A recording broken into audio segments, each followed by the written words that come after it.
ማሚቲ ትንሽ ከባድ ነገር አጋጥሟታል ማለት ነው።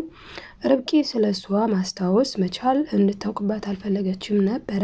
አጋጣሚ እንግዲህ ርብቃ ወደ ውጭ ስትወጣ ማለትም አቤልን ለመጠየቅ ስትወጣ ማሚቲ ደግሞ ስልኳን አንስታ ከመቲ ጋር እየደወለች ነበረ።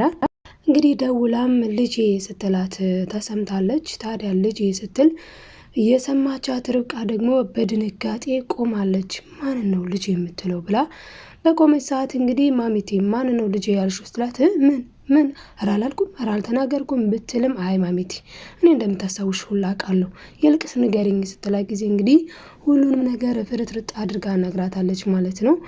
ዳይሬክትሊ መቲና ሳይሆን ያለቻትኝ በእርግጥ ሸወድ አድርጋ ነው።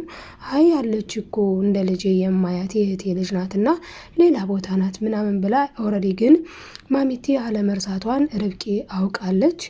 እና አጎቴ ያለው ነገር ልክ ነበር ማለት ነው አለች ማለት ነው። ምክንያቱም አጎቷ ነግሯት ነበር። እኔ ሴትዮ የረሳች አይመስለኝም ታስታውሳለች ሲል ጊዜ እንግዲህ እንዴ ምን ነው አንተ ሚስትህን አስታወስክ እንዴ ያለችው ተደምጣለች ርብቃ። እዚህ ጋር እንግዲህ ወይዘሮ አልማዝ የርብቃ ያጎቷ ሚስት ናት ማለት ነው። ርብቃ ግን አታውቅም ሕፃን ስለሆነች። ማሚቲም ደግሞ ወደ አረብ ሀገር በሄደችበት ዘመን እንግዲህ የገጠማት ብዙ ነገር ስለነበረ ቶሎ ባለመመለሷ ምክንያት ልጇንም ባሏንም ማለት ያው ከሷ ወጥተዋልኝ። ታዲያ እንግዲህ ባልየውም ሲወቅሳት ከዚህ በፊት ሰምተናልኝ ልጅሽን ጥለሽ ሄድሽ ብሎ ሲናገራት ነበረ። ቆይ አንተ ምንድነው የምትለው? ስለማን ነው የምታወራው? እኔ አላውቅም እያለች ስታመናጭቅ ነበረ። ታዲያ አሁን ላይ ኢዩኤል ደግሞ እስር ቤት ሆኖ እያበደ ይገኛል። እንግዲህ የሪች ስራ ነው ይሄ። በእርግጥ ሪቾ ምንድነው ያደረገችው? አዙን ልካት ነበር ካስታወሳችሁ ማለት ነው። አዙን ወደ ማረሚያ ቤት ልካት ነበረና አዙም ሄዳ እንግዲህ ዩኤልን ዩ ስትለው ጊዜ እንዴ እንደዛ ነው የምትጠሪኝ? ደንግጧል ማለት ነው። ደንግጧን በርግጓል። እሷ ደግሞ ሪከርድ እያደረገችው ነው። እንግዲህ ሪከርዱ ላይም ሁሉንም ሰምታችሁት ስለሚሆን ላለመድገም ማለት ነው። ከዛ በኋላ ምን ተፈጠረ ምን ተከናወነ የሚለውን ሁሉንም አንድ በአንድ የምናወራ ይሆናል። ሰላም ሰላም ውዶችዬ እንዴት ናችሁ? ሰላማችሁ ይብዛልኝ። ይህንን ቪዲዮ ስትጀምሩ በላይክ ጀምሩት እና እንግዲህ ቀጣዩን ክፍል ርብቃ ድራማ ይዤላችሁ መጥቻለሁ። አብራችሁ ይቆዩ እስከ መጨረሻው። እና በጣም የሚገርም ነገር ነው የተፈጠረው ማለት ነው። እንግዲህ ርብቃ በጣም ገርሟታል። ምክንያቱም ማሚቴ ታስታውሳለች። እሺ ስለዚህ ማሚቴን እኔ ይቅርታ መጠየቅ አለብኝ። ኦሪጂናሉን ትክክለኛውን እኮ የቤት ሰነድ በእኔ ነው ያደረገችው የቤቱን ካርታ። ስለዚህ ያኛውን ፌኩን ደግሞ በሆነ ሰው ስም አድርጋ ነበረ እና ያ ሰው ማን ነው የሚለውን ይቅርና እኔ ግን በቃ እንኳንም ኦሪጂናሉን አልወሰዱብን እንኳን ቤት አልባ አላደረጉና ስለዚህ ማሚቴን ይቅርታ ልላት ይገባል። ምክንያቱም አቤል እንዳለው ያን የጆሮ ጌጡን መኪና ውስጥ ያገኘሁት እሷ ናት እንድጠረጥር እንጂ እሷ ሁና አይደለም። በነገራችን ላይ እሷ አይደለችም ያን ያሳገተቻት። እኔ ወዲያውም ቪዲዮ ሰርች ነበር አይታችሁት ከሆነ ዩኤል ነው ያሳገታት። ርብቃን ያሳገታት ዩኤል ነው። እና እንግዲህ ማሚቲ እንድትባል ግን የማሚቲን የጆሮ ጌጥ መኪናው ላይ አስቀምጠው ነበረ ማለት ነው። እና ማሚቲም ስታየው ደንግጣለች። የዛን ሰዓት እንዴት አለች በቃ እንዴ የኔ ፀጉር ጌጥ ርብቃ ጋር ምን ይሰራል ብላ ነበረ። ግን ደግሞ ፎከስ አላደረገችም ተመሳሳይ ይሆናል በሚል ማለት ነው። እና ታዲያው ምን ተፈጠረ ስንል እንግዲህ ርብቃ ማሚቲን አጨናንቃታለች። ይቅርታ ልትጠይቃት ያሰበችው ርብቃ ግን ለምን ማዋሸት አስፈለጋት እንዴ?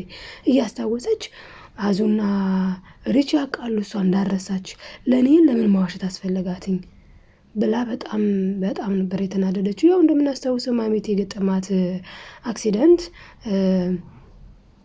መቲ ስትመጣ ነው። መቲ መጥታ ራኪብ የሚል ጽሁፍ ደረቷ ላይ እንትና አለ ማለትም በታቶ መልክ ያንን ስታይ ራሷ በእጇ የጻፈችው ታቶ ስለሆነ ደነገጠች ማለት ነው ወይዘሮ አልማዝ። እንግዲህ ወይዘሮ አልማዝ ደንግጣ በጣም ተደናግጣ ማለት ነው ተደናብራ ነበረ። እና ታዲያ በጣም ደንግጣ ስለነበር ወድቃለች ማለት ነው። ስትወድቅም ልጄ ብላ ነው የወደቀችው። ዛሬም እንግዲህ ደግሞ ልጄ ብላ ጠርታታለች ራኪብን ወይም ደግሞ መታሰቢያን ማለት ነው። ታዲያ አሁን መታሰቢያ ነው የኔ ወድ ልጅ ምን ነክቶሽ ይሆን እንዴት ሆነሽ ይሆን ይሄ ባለጌ ማለት በቃ በጣም ነው የከፋት ማሚቴ ልጅዋ እንደዚህ ብቸኝነቱንስ ለምደሽዋልኝ ከድሮስ ብቻሽን አይደለ ያደግሽው የኔ ጣፋጭ የኔ ወድ ልጅ የኔ ማር ብቻ በጣም እየተጨነቀች ነበረ። የሚገርመውና የሚደንቀው ነገር እንግዲህ ርብቃ ሳታውቅ መቲ ግን የአጎቷ ልጅ ነበረች ማለት ነው። ታዲያ አሁን ላይ መቲ ቂሙን ትተው ይሆን? የአጎት ልጅ መሆኗን ስታውቅ ከእነሱ ሲወት ትርቅ የሆነ ስንል አትርቅ። እንደው በጣም ነው እንደውም ክፋቷን የምትጨምረው። በተለይ እናቴ ከሆነች እንዴት ጥላኝ አረብ ሀገር ሄደች፣ ለምን ጥላኝ ሄደች የሚለው በቀል ተጨማምሮ ርብቃን ሞር ልትበቀላት እንደተነሳች ማለት ነው። በጣም ነው የሚገርመው። ኢዩኤልንም ልትበቀለው ነው አሁን ላይ። ኢዩኤልን አፈቅርሃለሁ ወድሃለሁ ብላው ከአንዴም ሁለቴ ሸውዷት ዋሽቷት ብዙ ነገር አድርጓትም እሷ ግን ወደፊት ፍቅሯን ለማስቀጠል እየሞከረች እያለ እንግዲህ ኢዩኤል ቀልዷል። ኢዩኤል በጣም አሹፏል ማለት ነው። ስለዚህ በጣም ስለቀለደ እሷ ደግሞ ምን አድርጋለች? ወይ ችግር የለውም ለቀለደ እንቀልዳለን ብላ እንግዲህ አሁን ላይ ችግር ውስጥ ሰደዋለች ማለት ነው። አሁን ላይ በዋስ የሚያስፈታው አንድና አንድ እሷ ነበረች። እሷም እኔ እሱን ከማስፈታ ዘመድ አጥቶ ዋስ ያጣውን ሰው አንዱንም አላውቀውን ሰው ባስፈታ ይሻለኛል፣ ሞቼ አላስፈታውም ብላለች። እና አሁን ላይ ኢዩኤል እንግዲህ በእስር ቤት እየማቀቀ ይገኛል። አቤል ግን የርብቃ አጎት ማለት ነው ለአቤል ጠበቃ ቀጥሮለታል። ጠበቃውም ደግሞ ችግር የለውም ይፈታል፣ ምንም እኮ እሱ ያደረገው ነገር የለም፣ ባይሆን ቤቱን በፌክም እንኳን ቢሆን ይሄ የወንጀል ሙከራ ነው። ስለዚህ የሰው ቤት ለመውሰድ መመኘት ራሱ እንኳን እኮ ኖር ነው አይደለም፣ ይቅርና ለመውሰድ መጣጣር። ስለዚህ ኢዩኤል አሁን የሚፈታ አይደለም፣ ኢዩኤል መቆየት አለበት ተብሎ እንግዲህ ኢዩኤል ቆይቷል ማለት ነው። አቤል ተፈትቷል። ርብቃ ደስ ብሏታል። ርብቃ እንግዲህ እንደሚታወቀው ቤቱ በስምሽ ነው ተብላ ራሱ ደስተኛ አልነበረችም። አይ ደስ ይላል ነው እንጂ እንደ ፈገግ ብላ በቃ እንደ ሪች አልሳቀችም። ምክንያቱም እኔ ደስተኛ መሆነው ሙሉ የሚሆንልኝ ደስታዬ አቤል ሲመጣ ነው ብላለች። እንደዛ ነው እንግዲህ ፍቅር እኮ እንደዛ ነው ወዶችዬ። እና ደስ የሚል ፍቅር ነው በነገራችን ላይ አቤልና ርብቃ ያላቸው ፍቅር ይለያል። በጣም ከሚገርመው ነገር ማለት ነው እንግዲህ ኢዩኤልን ስናይ ኢዩኤልና መቲን ስናይ መቲ ጥሩ አፍቃሪ ናት፣ ጥሩ ልብ አላት። ግን ደግሞ ጅል ናት፣ ትሸወዳለች። አሁን ከዚህ በፊት ምን ብሎ ሸወዳት? አቤልን በቃ ከአቤል ወረቀቱን ካላገኘ እኔና አንቺ አንድ ላይ መሆን አንችልም፣ እኔን ከልብ የምትወጂኝ እውነት የምትወጂኝ ከሆነ በቃ አቤል ጋር ገብተሽ ወረቀቱን አምጥተሽ ጥሩ ላይፍ ጥሩ ህይወት እንኖራለን አላት። እሺ አለች። ከዛም የማትፈልገው ነገር ውስጥ ሁሉ ገባች። አቤል አፈቀራት። እሺ አለች። አቤል ጋር ታድራለች። እዩ ጋር ደግሞ ቀን ትውላለች። በጣም ደባሪ ጊዜ ማለት ነው፣ ደባሪ ላይፍ። ያንን ሁሉ ያሳለፈችው ግን ለፍቅር መስዋዕትነት ነው። እዚህ ጋር ግን ለፍቅር መስዋዕትነት ተብሎ ከሌላም ወንድ ጋር መጋደም ነውር ነው በእውነቱ ማለት ነው። እና እሷም ጥሩ አልሰራችም እውነቱን ለመናገር ማለት ነው።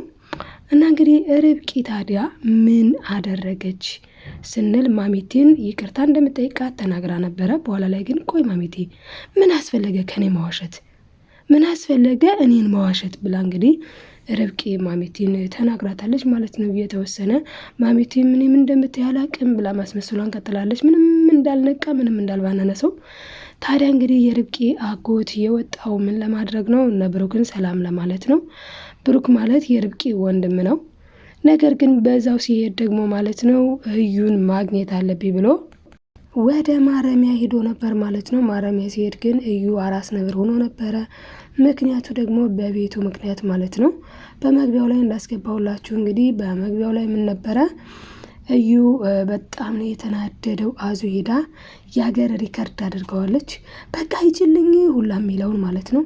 አሁን ላይ ታዲያ ርብቃ ይህንን ሁላ ለመንግስት መስጠት አለብኝ፣ የኔን ቤት አጭበርብሮ ሊወስድ ነበር፣ ቤቱ ቤታችን ነው፣ አጭበርብሮ ሊወስድ ነበረ። ስለዚህ ቤቱ ግን የአቤል ነው እና ሊወስድ ነበረ የሚል መረጃም ሁሉንም አሰባስባበታለች። የሚገርመው ነገር ግን ሪችን ሳላደንቃት አላልፍም። ከጠበቃው ጋርም ብዙ ስትለፋ ብዙ ስትደክም ብዙ ስታደርግ የነበረችው ሪች ሆነች ማለት ነው። አሁንም ቢሆን ሪቾ በጣም ነው ደስ የምትለው። በዛ ላይ ደግሞ ሳቅ ጨዋታዋ ሁሉ ነገሯ ነው ደስ የሚለው። በነገራችን ላይ ሪች ማሚቴ እንግዲህ አሁንም እየቀጠፈች ነው። ማለትም እንግዲህ ማሚቴ የኔ ልጅ ስትል ርብቃ በጆሮዋ ነው የሰማቻት። አሁን ላይ ግን ማሚቴ ምን እያለች ትገኛለች? ልክ እንዳልባነነ እንዳልነቃ ሰው ሆና ምን እንዴ ማሚቴ ማንን ነው ልጅ ያልሽው? እኮ ነው ያልኩሽ ስትላ ጊዜ እንደደውዬ ነበር እንዴ እኔ እንጃ ከማን ደውዬ ይሆን በስተት ይሆናል እያለች እያደናበረች ትገኛለች። እና እንግዲህ በስተበኋላም የርብቃ አጎት አዎ ልጄ እኔ እኮ ነግሬሻለሁ፣ እቺ ሴት አንቺ አታውቂያትም፣ እኔ ስለማውቃት ነው ብሎ ስለ ወይዘሮ አልማዝ ከአስገበ እንግዲህ ነግሯታል ማለት ነው። አጎቷ የርብቃ አጎት አልማዝ ማለት ቀላል ሰው አይደለችም። በጣም በብዙ ማሊያ መጫወት የምትችል ሴት ናት ስትለው ብሎ ሲነግራት ለዛ ነዋ በኮፍያ ሆና ሌላ ሴት የሆነችው። እሺ አጎቴ ከዛስ ትላለች ርብቃ። እሱም አዎ ልጄ በጣም በጣም ከባድ ሰው ናትኝ። እንዲህ ናት እንዲያ ናት ብዬ እኔ መናገር መግለጽ ሁላ አልችልም። ግን እኔን ማጥቃት ስላልቻለች እኔን ማግኘት ስላልቻለች እንደዚህ እሽክትር እየዞረች ልጆቼን ቤተሰቤን እንድትጎዳ አልፈቅድላትም። አይዞሽ አልፈቅድላትም ብሏት አለኝ። እንዴ ግን እኮ ምንም እኮ እኔን እኮ የጎዳችው የለም። በርግጥ ያው ለጊዜው አስቀየመችኝ ኃይለ ቃላትን ተናገረችኝ እንጂ እኮ ቤቱን ይኸው እኮ እንደምታየው እኮ በስሜ አድርጋልኛለች ትለዋለች። ይህች ሴት አትታመንም ነው የምልሽ። አሁን እንግዲህ በስምሽ ነው ተብላ እንደማታውቂም ነገ ጧት ምን እንደሚባል በጣም መሰሪ ሴት ናትኝ ብሎ ሚስቱ እንደነበረች ልጁን ጥላበት ወደ አረብ ሀገር እሱ ልጇንም እንግዲህ የት እንደጣለች እንኳን የሆነ አደራ ሰጣለ ሰው ከሱ ጋር እንኳን እኮ ትታት ሄዳ ቢሆን መቴን ርብቃ ታውቃት ነበር አሁን ማለት ነው። ነገር ግን ለባሏ ሳይሆን ለሆነ ለሌላ ሰው አደራ ሰጥታ ነው ጥላ ሄደችው። ከዚህ አንፃር እንግዲህ የማሜቴን ጉዳይ አንቺ አታውቂም፣ ታዩ ልጄ ታዩ ተከድኖ ይብሰል ብሎ እንግዲህ ከአስከበር ነግሯታል ማለት ነው። እንግዲህ ቀጣይ ምን ሊፈጠር ይችላል? እስኪ ውድ ቤተሰቦቼ እናንተ ምን ሊሆን ይችላል ብላችሁ ታስባላችሁ? ሀሳብ አስተያየታችሁን አስቀምጡልኝ፣ አነበዋለሁ። ላይክ ሰብስክራይብ ያደርጋችሁ ቤተሰብ ያልሆናችሁ ቤተሰብ ሁኑ። እወዳችኋለሁ ውዶቼ ማሮቼ። እንግዲህ በኔክስት ክፍል እስክንገናኝ በሌላም ቪዲዮዎች በሌላ አስተማሪ ድራማ እስክንገናኝ ሰላም ቆዩልኝ። በነገራችን ላይ ይሄ ድራማ በጣም ያስተምራል። አንዳንድ ሰዎች ማሊያ የሚለባብሱ አሉ ቄሪር እና ከእንደዚህ አይነት ሰው ይሰውራን ፈጣሪ ማለት ነው። እውነት አስመሳይነት በጣም ከባድ ነው። አሁን ማሜት እያስመሰለች ነው፣ ያልሆነችውን ነው። እንግዲህ ምንም ያልተጎዳችሁን ተጎድቻለሁ፣ ያረሳችሁን ግዴታ ካረሳው ሰው እኮ የመርሳት ችግር ገጥሞት እንዴት አድርጌ ይሄን ነገር እንዴት ልወጣው? ለምንድነው ቅድም ያነቃ እዛ ነበር ያስቀመጥኩት እንዴት ነው የረሳሁት እያለ ይጨነቃል፣ ይጠበባል። እሷ ደግሞ የመርሳት ችግር ሳይገጥማት ገጠመኝ ብላ ይኸው ችግር ነው። እና ይሄን ይመስላል ማለት ነው። ኢዩኤል እንግዲህ ምንም የሚያስፈታው ሰው አይኖርም። እንግዲህ ዋናው አቤል እንኳንም ተፈታ። አሁን ሰላማዊ ኑሮ ይኖራሉ። በእርግጥ ምንም እንኳን መቲ ብትኖርም መቲ እነሱን ሰላም አትፈልግም። በነገራችን ላይ በተለይ ማሚቲ ደግሞ ልጄ ነሽ ነይ ብላ እዛ ቤት ካስገባቻት ሁለቱን ብርቁስቁስ ነው የምታደርጋቸው። ማንን? ርብቃንና አቤልን ማለት ነው። ለምን እዩን ደስ እንዲለው ከባድ ነው። እና ይሄን ይመስል ነበረ ተወዳጆች፣ ደህና ቆዩልኝ። ባይ ባይ።